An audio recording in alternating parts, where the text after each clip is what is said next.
For over 20 years, I have wanted to add these Ghostbusters figures to my collection, and thanks to a member of this community, I have. Was it worth the wait? I'll try to answer that on this episode of Geek Dad Life. Since I was a little kid, the real Ghostbusters toy line by Kenner has been my absolute favorite. And one of the first things I did in the early days of the internet was dive headfirst into trying to find all of the Ghostbusters toys that I had lost over the years on eBay. That's when I first saw these Jocsa Ghostbuster figures. At first glance, I thought they were bootlegs. The paint, apps, and packaging seemed a little sloppy, but I was surprised to learn as I was doing research for one of the first sites I ever made on the internet, the Ghostbusters Toy Archive, that I learned that these were actually licensed from Kenner after they had stopped making their own toy line a year earlier. It could have been my unabashed love for the real Ghostbusters toy line that led me to really appreciate some of the things the Jocsa Toy Company did with the real Ghostbusters license. I love the lighter paint that they use on their Mas Malo figure, their lights and sounds and slightly different colorways to their Ecto 1A, and their different approach to the Slimed Heroes figures. Flipping the action of the Ghostbusters spraying water to the ghosts doesn't make as much sense as the original Slimed Heroes line, which had the ghosts quote-unquote sliming the Ghostbusters with cold water. But adding a different action feature to the proton packs was a nice change of pace. I also liked how they used the first series molds, but gave them a paint deco that showcased the Fright Features colorways. Since I first saw these figures, I really wanted to add them to my collection, but seeing as these were released by Jocsa in Argentina, where this toy company was from, getting them in the US has never been that easy. So for over 20 years, I have kept my eye out to buy these figures, but the opportunity never presented itself. All of that changed when friend of the channel Matt Bush found these figures at his local toy store, the Toy Department.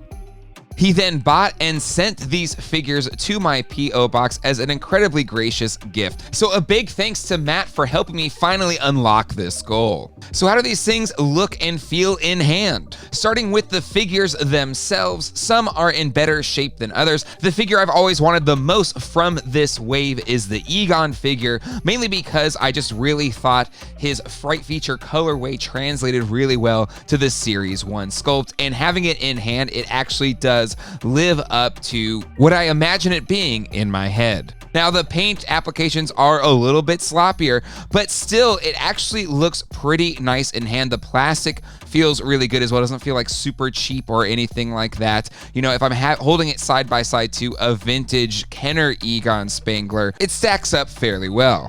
The Venkman and Winston don't show as well as the Egon figure. The Venkman's paint application, especially his eyes, are super sloppy. His joints are also a tad loose. The plastic feels of a lesser quality compared to the Egon figure, but even still, there's a lot of crisp detail from the original Kenner molds that's brought to life in this figure. And while the paint is very sloppy, the No Ghost logo stamp on his arm actually looks just as good as a vintage Kenner figure. The same is true for all three of these Ghostbusters. Unfortunately, the Winston is the worst for wear of these three. The eye paint on one of his eyes is almost completely wiped off. It looks a little spooky. I don't know if I'll fix that or just leave it as is, but it is disappointing. When you translate the Spanish on the card backs for these figures, it says, with the new weapons, the ghosts change color. There are two major variants for this. They both use the Ghost Popper Ghost as their base.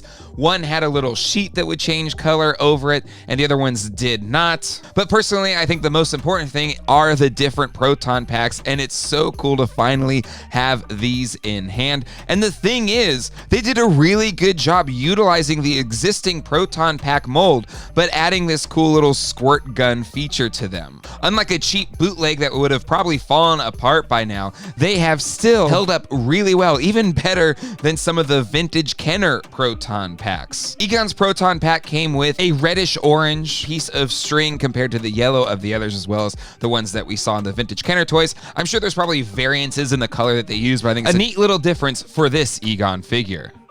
So after all these years, am I happy that I finally have these figures in my collection? Absolutely. I've been collecting real Ghostbusters figures for decades, and it's so much fun to have something new to go after, something new that can sit on my toy shelf with my existing real Ghostbusters toys. I absolutely love that fact. And while I think bootlegs are a lot of fun, the fact that these were using the officially licensed Kenner mold makes it that much more of an official release that, could exist within the same universe as your Kenner figures. And I hope this is just the beginning of my Jocsa Real Ghostbusters collection. If you want to keep watching, check out this video. And until next time, hasta luego and goodbye.